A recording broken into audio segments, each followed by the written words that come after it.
নদী ভাঙ্গন এলাকার মানুষ, এরা আমার মানুষ, আমি তাদেরই সন্তান।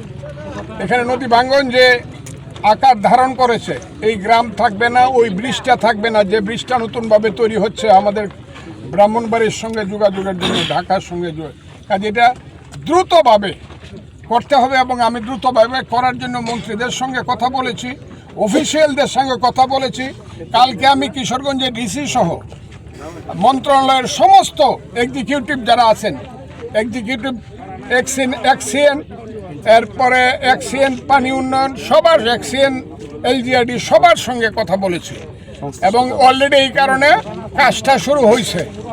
এখন পার্মানেন্ট কাজটাকে মানে কনফার্ম করার জন্য, যে নদীতে না ভাঙে, যে নদী খননটা করতে হবে, এইটাও অর্ডার হয়ে গেছে মন্ত্রণালয় থেকে। খুব দ্রুত শুরু হবে, আইদার ঈদের আগে অথবা ঈদের পরে পরে। এটা আমি আবার দেখছি, এটা নিশ্চিত থাকে।